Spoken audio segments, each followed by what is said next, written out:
Hi, we're Greg and Erin Smalley, and we're so excited today because we have Dave and Ashley Willis here. We're going to talk about something super important, and that is how do we as a couple teach our boys to be respectful of girls? Dave and Ashley, you are the experts in this because you have raised and you are raising 4 boys. So tell us about We only your have baby. one. Yes. One's a lot. Either way, he says. You know, once 4, we just kept having them until we were like, we're going to get one of these right. We're going to keep going until one of them just turns out.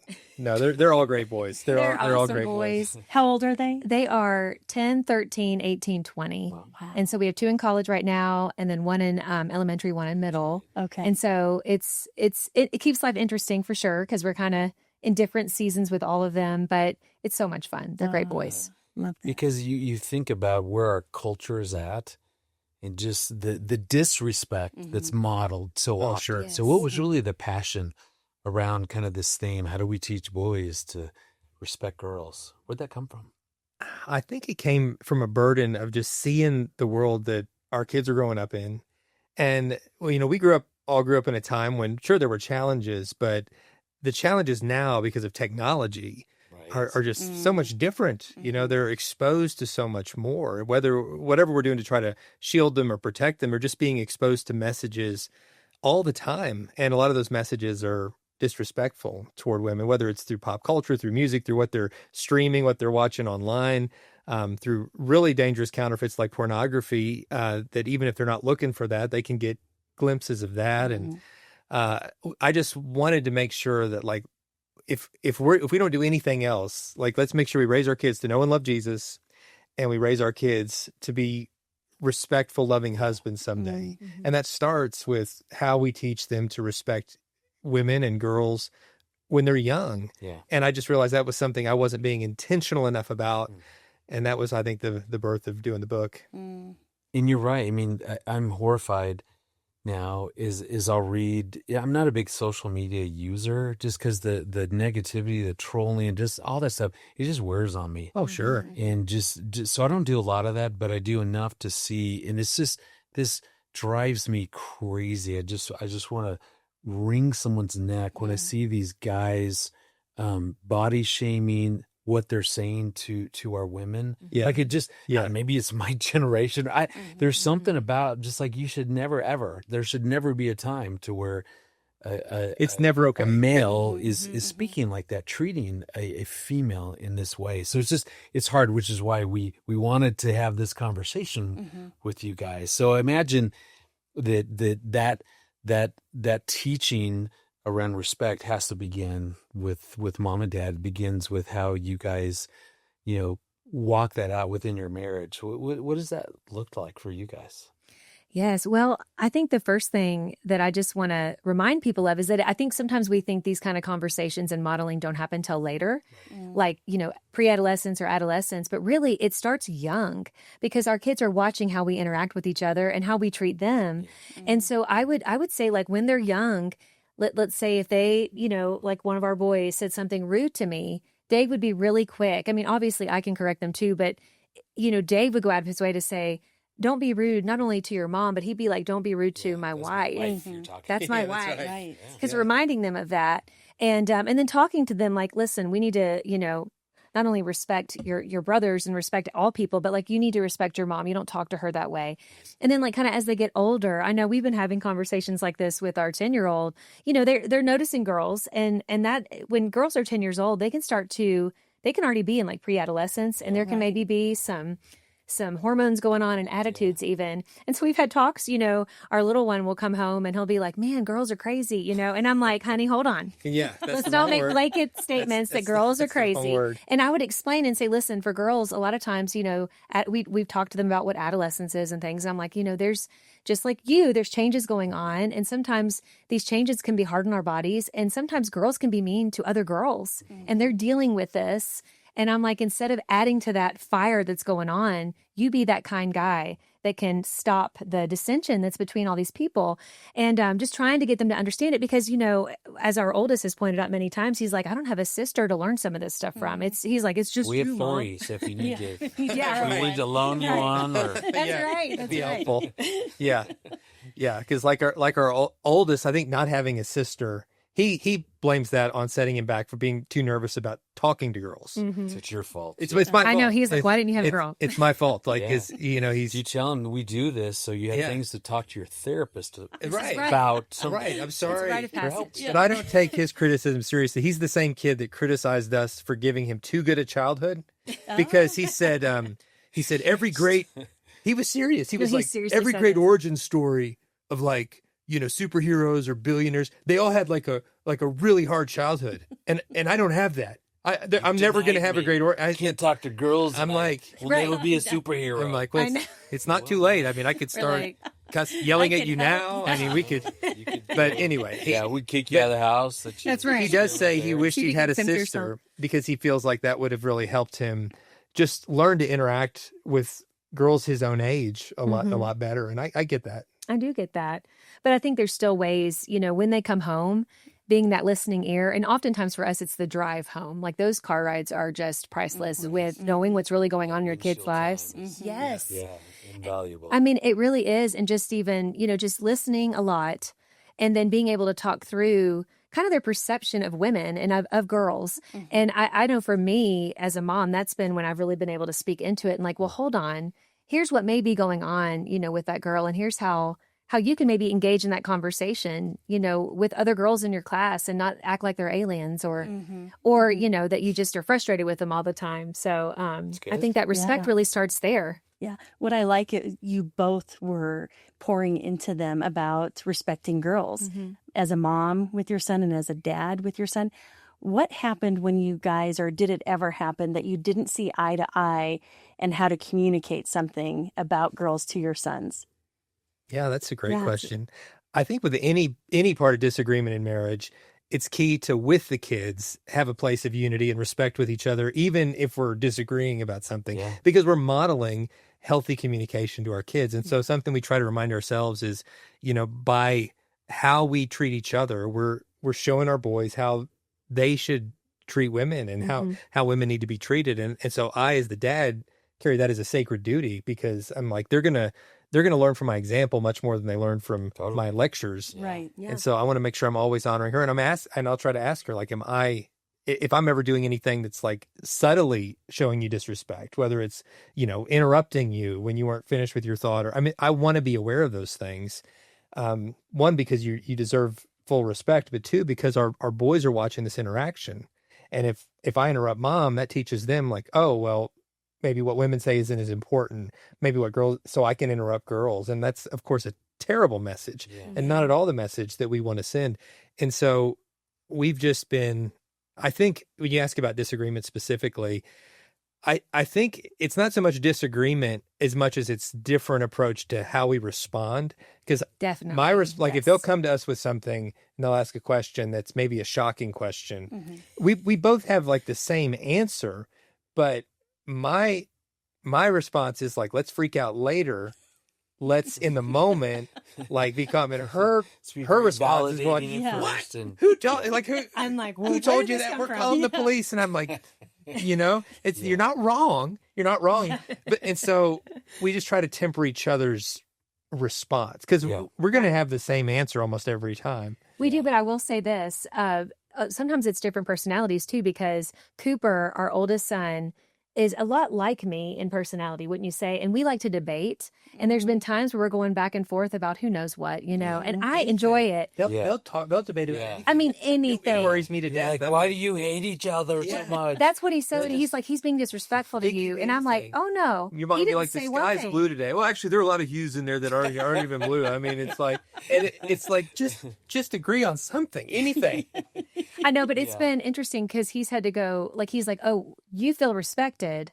I'm going to take you at your word that this isn't disrespectful and let you guys have your debate. Yeah, they're just two very intelligent people talking through things, but it makes me nervous. He does. So Yeah, as a peacemaker, I would just be, sweating, going, "Why are they in conflict?" And please get along. That's me. I'm just driving the car, sweating like, where have I failed? And they're like, let's dig in and talk about it. love it.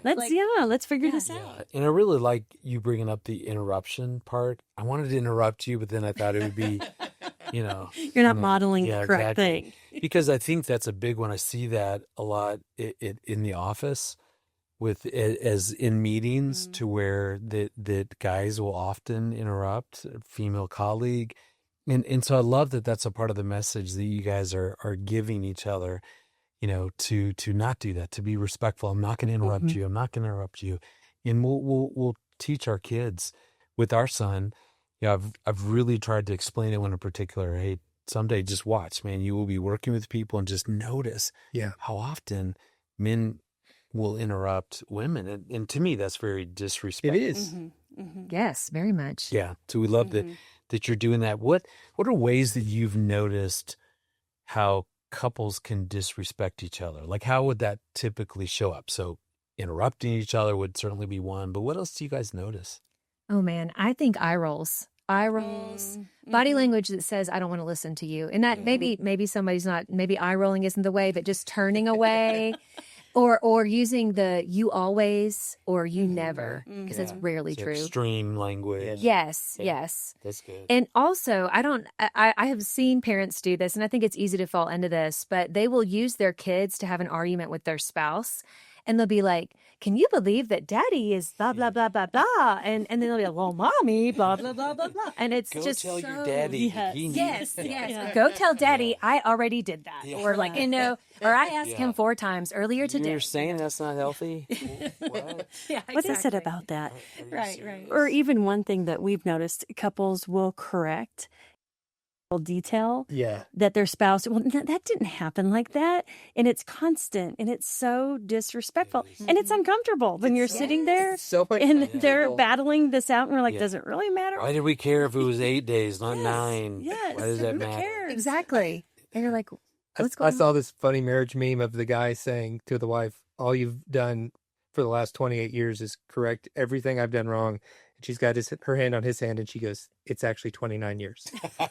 it's just, we've been around couples like that where it feels you just cringe where it's like everything, you're chewing wrong. Why are you breathing so loud? It's like, you just think, how did you guys get Why to is this your hair place? thinning? Yeah. Oh, see?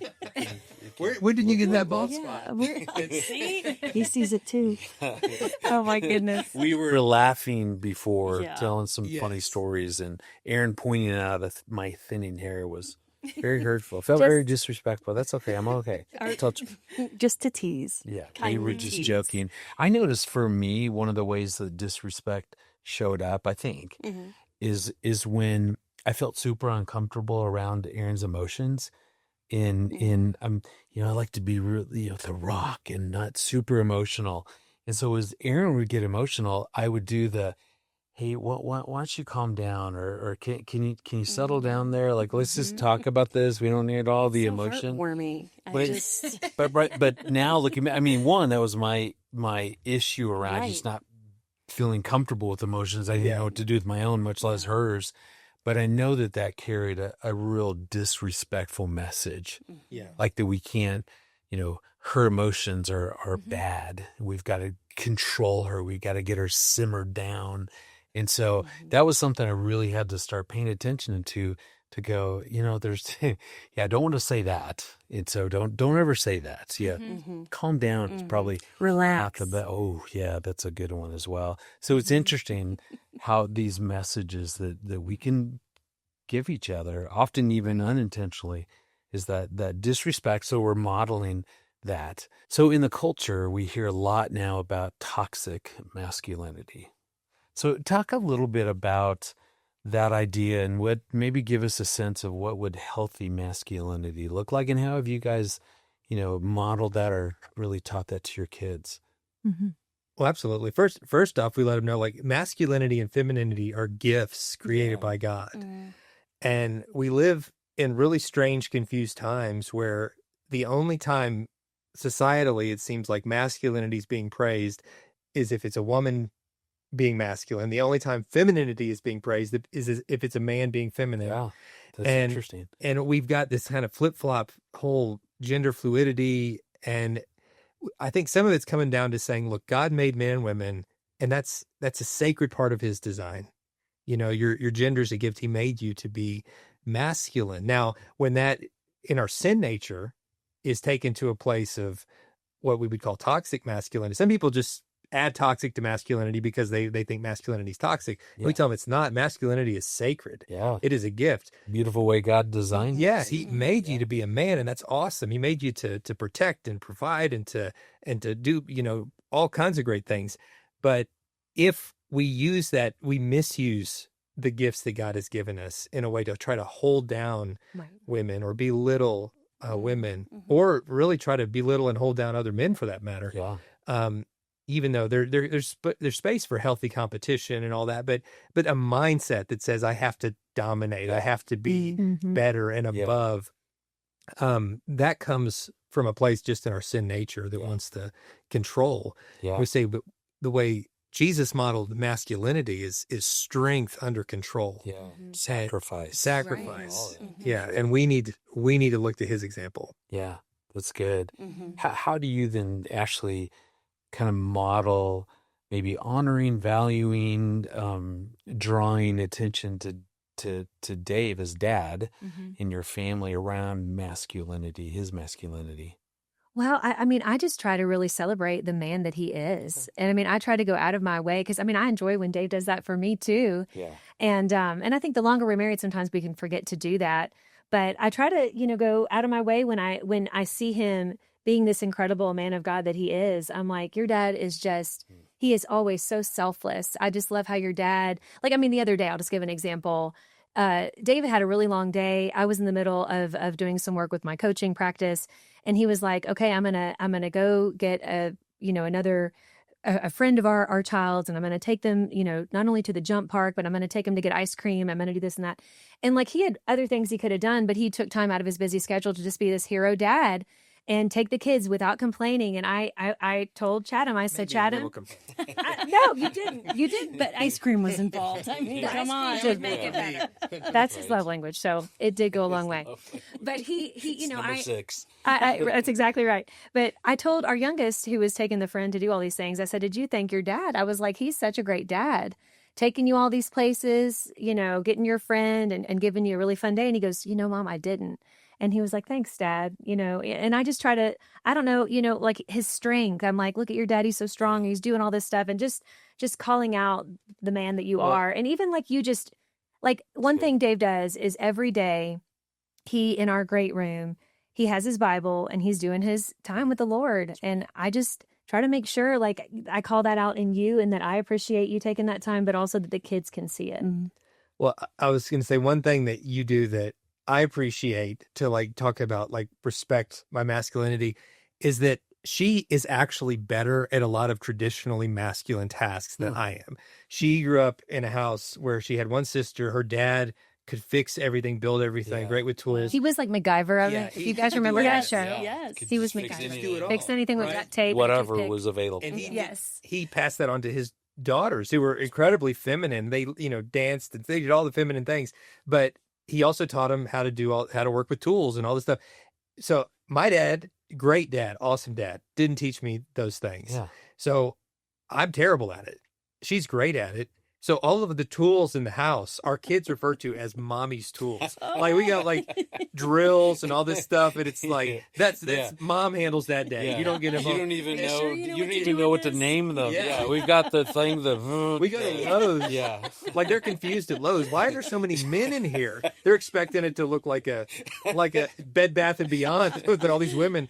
And I like your mom is very unique that she does all this, but she doesn't ever like it would be such low hanging fruit for her to make fun of me. to mock. And I make fun of even myself. playfully. Yeah, You know, I mean, I know like that it's silly that I'm so bad at that You're stuff. not bad. You just don't love it. That's what it is. she just doesn't make Look me how feel bad. affirming she is. She's Yeah, so affirming. right now she's affirming. She's you. so affirming. Like I'll try You're to grow a good enough, beard, you're and smart I look enough. like a prepubescent child when I try to grow a beard, and she knows it looks terrible. It's always spotty. It is all spotty Yeah. and splotchy, and Actually, using tools promotes Yeah, facial that's right. growth. So This is But what she the doesn't follicles need. she's just like, you look great. And then Yeah. she's like, are you gonna keep it then? Yeah. You know, so you- it looks like a treasure map, Elaine, but I there's found an something X, for I you. It's a think. razor. That's right. Look at this new razor.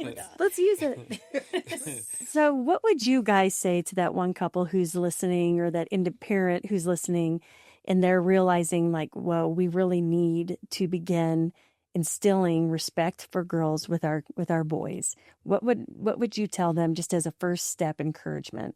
Man, I think the first step is recognizing where there needs to be improvement. And I think that all of us have areas where we need to improve. And I just want to say, too, that this whole journey with our boys hasn't been perfect. There's a lot of opportunities we missed. There's a lot of things we've done wrong, and we've had to course correct. But I think just taking that first step and talking to each other first as spouses and saying, where do you think we need more improvement in this area? And if it's your relationship, if you realize maybe you've hit some of those landmines we just described, first of all, you have to apologize. I mean, just really own it and say, listen, I interrupt you all the time. I didn't realize that was being so dismissive. My mind goes faster than my words, but it's wrong. I need to get a handle on that. I'm sorry. Will you hold me accountable on that?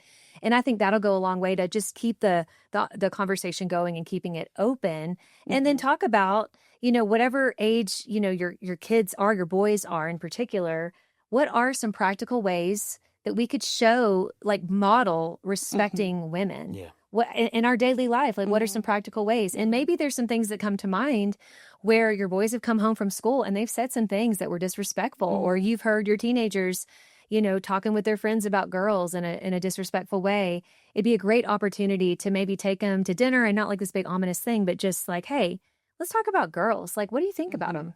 Like, I mean, just opening it up and not making it this, one big conversation, but opening it up to many little conversations. Yeah. Yeah. That's great. Dave, what about you?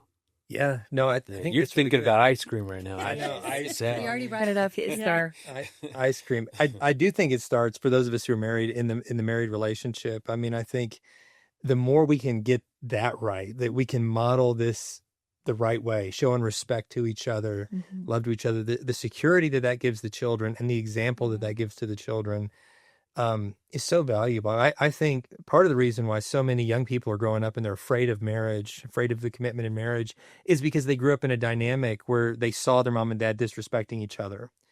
And they think, if that's what marriage is, I don't want it. That scares me. I don't want somebody that's just correcting me all the time, or nagging me, or being critical of me, or just not being there.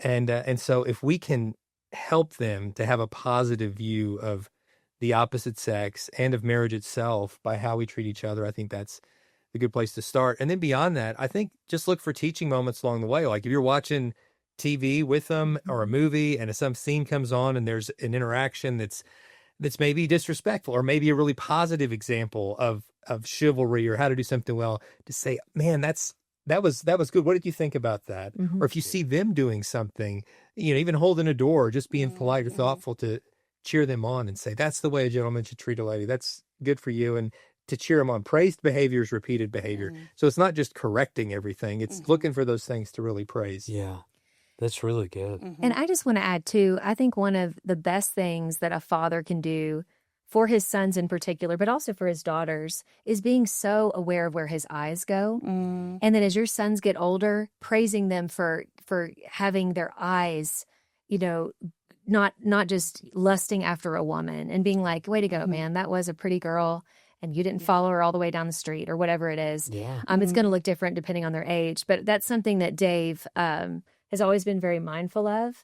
And as a woman, when we all see attractive people around. I mean, that's being a human. Yeah. And we can notice, but we get to choose whether or not we linger there. Right. And I think that's where a lot of men in particular get themselves in trouble, is just letting their eyes choose where to, like, they just, wherever they want to go, and just, feasting your eyes on whatever beautiful, woman walks by. And I think that if we can gain control over where our eyes focus, then man, we're gonna flee from temptation, like it talks about in the Bible, because that's often what leads us down that path to pornography and other behaviors that don't serve us well. Yeah, at least, yeah, helping them understand when we do that, we're objectifying. Yes. And that's a disrespectful, like exactly to pair those. Right.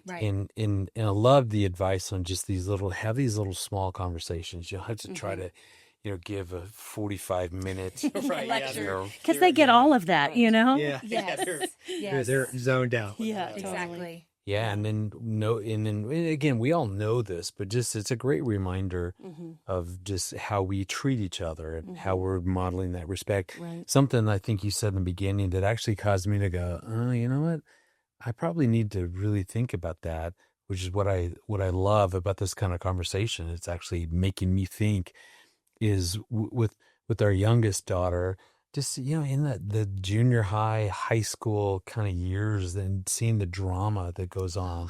It is easy for me that when she starts talking about just what was going on, just more mean girls, more drama girls, realizing, you know what, although that may feel true in the moment, but that there's a way in which that's disrespectful. And I'm modeling exactly what we're saying not to do. So I appreciate this conversation because it's really helped me to think about that. And again, we hope that you guys have taken just some really good tips and tools. And again, we love watching how you guys relate. You relate in such a respectful way. Just noticing that. Even how as he was talking about his lack of, being a handyman, which I relate with, just how quickly you've moved in to say, just to validate other strengths of who he is. And that was beautiful. So I hope you guys notice that as well. And don't forget to subscribe. We have more videos each week. So hit that little bell so you're notified when a new one comes out. We want to help